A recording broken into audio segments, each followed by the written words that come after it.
Welcome to our deep dive. You want to know what it really takes to become wealthy in America? Well, we're diving into the Millionaire Next Door to uncover some surprising secrets about America's wealthy. Yeah, get ready to rethink everything you thought you knew, because this book totally shatters the stereotypes. Right, like forget those images of sprawling mansions and fancy sports cars. The Millionaire Next Door digs into decades of research to paint a totally different picture. It really does. And one of the things that really stood out to me was how this book emphasizes the importance of what they call playing great financial defense. Okay, I'm intrigued. Financial defense.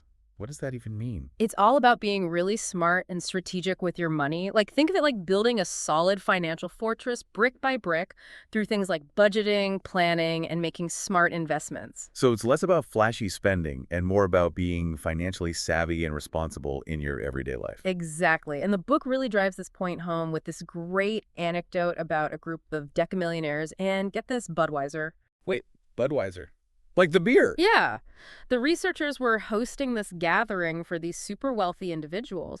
They figure, millionaires, they've got to have expensive taste, right? So they offered all sorts of fancy wines and liquors. I'd be all over that top shelf stuff, I'll admit. Most people would. But guess what the millionaire they called Mr. Bud chose? A simple Budweiser over everything else. Wow. I did not see that coming. You'd think someone with that kind of money would be all about the most expensive, exclusive drinks. Right, but that's exactly the point the book is trying to make. It's not that these millionaires can't afford the fancy stuff. They choose not to let their spending be dictated by status symbols. So it's more about aligning your spending with your values and priorities rather than trying to impress others? Precisely. They're focused on long-term financial security and making choices that support that goal. They're playing great financial defense, remember? And one of the key elements of that is being really mindful of your spending habits, even in those seemingly small, everyday decisions. And that's where the authors introduce the terms prodigious accumulators of wealth, or PAWs, and underaccumulators of wealth, or UAWs, right? You got it. These terms really highlight the difference between how these two groups approach their finances. So break it down for me. What sets a PAW apart from a UAW? Well, picture this. You've got two people, both making a decent living. The UAW might be hitting the gym religiously, tracking their macros, the whole 9 yards, but when it comes to their finances, crickets. Okay, I'm already feeling a little personally attacked here. I'm definitely more of a gym rat than a financial planner. Hey, you're not alone. But that's exactly what this book wants us to realize. It's not just about how much money you make. It's about how you manage it and the choices you make with it. Pause, on the other hand, they're all about that financial planning. They're budgeting, investing, and making their money work for them. So it's like PAWs are playing chess, thinking several moves ahead, while UAWs are playing checkers, just reacting to what's right in front of them. That's a great way to put it. And to really illustrate this point, the book dives into some fascinating case studies.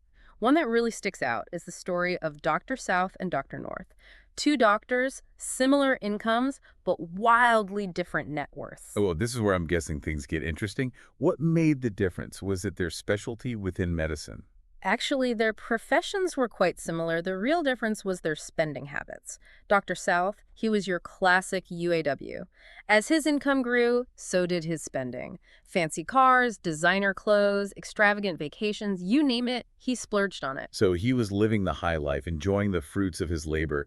What about Dr. North? Was he just a Scrooge, hoarding every penny? Not at all. Dr. North, our Pa in this scenario, he just lived a more modest lifestyle. That doesn't mean he didn't enjoy life, but he was just more intentional with his spending. He understood the power of delayed gratification. It's like that classic marshmallow experiment, right?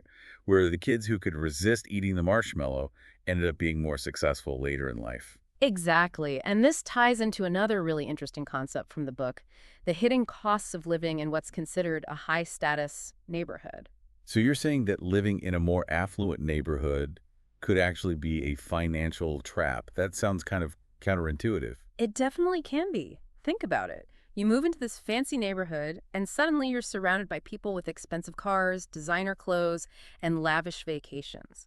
It's easy to get caught up in that keeping up with the Joneses mentality. Oh, I totally get it. You want to fit in, so you start spending more on things you might not even care that much about. Exactly. And the thing is, those Joneses, they might be drowning in debt to maintain that image of success. The book actually tells this really interesting story about a stockbroker, someone whose entire job revolves around money. Okay, so you'd think he'd be financially savvy, right? You would think so. But he ends up stretching his budget to the max to buy a home in this prestigious neighborhood, putting his long-term financial goals at risk. Wow, that a cautionary tale if I've ever heard one. It's a good reminder to always be mindful of your financial goals, regardless of where you live or who you're surrounded by. But it's not just about external pressures, is it? This book also delves into the dynamics of family wealth and how that can impact financial success. Absolutely. One of the most fascinating concepts they explore is this idea of economic outpatient care, or EOC. Okay, break that down for me. What exactly is economic outpatient care? It's basically when parents provide financial support to their adult children, helping out with rent, student loans, that kind of thing. And you'd think, right, that having that extra financial cushion would set someone up for success. Yeah, it seems like it would give them a head start. You'd think so. But here's where things get really interesting. The book found that, often, the most economically successful children were those who received the least amount of financial help from their parents. Wait, really? That's so counterintuitive. I know, right? You'd think that extra support would be a recipe for success, but it turns out that sometimes having that safety net can actually hinder a person's drive to become financially independent. That makes sense, actually. If you know your parents are always there to bail you out, you might be less likely to take risks, hustle hard, or even learn those essential budgeting and money management skills. It's like they're unknowingly fostering a sense of dependence. It's true, and the book emphasizes that it's not about being totally hands-off as a parent. It's about finding that balance between providing support and fostering independence. Teach your kids how to fish, don't just give them the fish. And part of that is instilling in them the importance of a strong work ethic, which, speaking of work, the book also touches on how certain professions tend to produce more millionaires than others, right? Yeah, that was a really eye-opening part of the book for me. So spill the tea. Which professions are we talking about? Are we all destined to be doctors and lawyers if we want to be wealthy? Well, while there are definitely millionaires in all sorts of fields, the book found that entrepreneurship had the highest concentration of millionaires.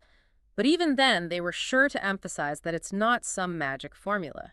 Right, because just starting a business doesn't guarantee success, let alone millionaire status. Exactly. They found that regardless of your chosen profession, those who achieved millionaire status shared some common traits: hard work, discipline, and smart decision-making. There's this one anecdote I loved about a millionaire who actually started his career as a busboy. Wow, from busboy to millionaire, that's quite a journey. It is, and he credits that early experience with teaching him the value of hard work and developing a strong work ethic qualities that he believes were essential to his later success. That's such a powerful message. It really is about the mindset and the habits you cultivate, rather than just the profession you choose. It's inspiring to see that someone can achieve significant financial success even from humble beginnings. But what happens when you've achieved that financial success? The book talks about legacy and passing on wealth to the next generation, right? That feels like a whole other ball game. It is, and it's something that a lot of people struggle with because it's not just about handing your kids a trust fund and calling it a day. The Millionaire Next Door really emphasizes that true wealth is about so much more than just money. It's about the values you pass down, the impact you have on the world, the legacy you leave behind. Exactly. It's about ensuring that your wealth becomes a source of empowerment, not entitlement, for the next generation. Right, and the book offers some really practical advice for parents who are trying to navigate this. Like, one thing they emphasize is the importance of open communication. So no more sweeping money matters under the rug and hoping the kids figure it out on their own. Exactly. Talk to your kids about money from a young age. Wow. Teach them about budgeting, saving, investing. Involve them in financial decisions. Basically, give them the tools and knowledge they need to become financially responsible adults. Don't just hand them a silver spoon, teach them how to use it. I like that because ultimately, that's what true wealth is all about, isn't it? It's not about the size of any bank account. It's about having the financial security and freedom to live a life of purpose and meaning. It's about using your wealth to make a positive impact on the world, to support the causes you care about, to leave a legacy that extends beyond just dollars and cents. Exactly. It's about aligning your financial decisions with your values and using your resources to create a better future for yourself, your family, and the world around you. And that, I think, is the most powerful message of The Millionaire Next Door. It's not about keeping up with the Joneses, chasing status symbols, or accumulating wealth for the sake of it. It's about being intentional with your money, making choices that align with your values, and using your financial resources to live a more fulfilling and impactful life. Well said. It's a message that resonates just as strongly today as it did when the book was first published, and it's a good reminder for all of us, no matter where we are on our own financial journeys. So as we wrap up our deep dive into the Millionaire Next Door, what's one key takeaway you hope our listeners will carry with them? For me, it's that idea that building wealth is a journey, not a destination. It's about making small, consistent choices over time that add up to big results. It's about focusing on what you can control: your habits, your mindset, your decisions, and not getting caught up in comparing yourself to others. Exactly. Because ultimately, financial success is not one size fits all. It's about defining what matters most to you and building a life that reflects those values. Well said. So, to all our listeners out there, remember, building wealth isn't just about luck or circumstance. It's about making conscious choices, cultivating the right mindset, and taking action one step at a time. What one small change can you make today to start building your path to wealth? Now, that's a question worth pondering.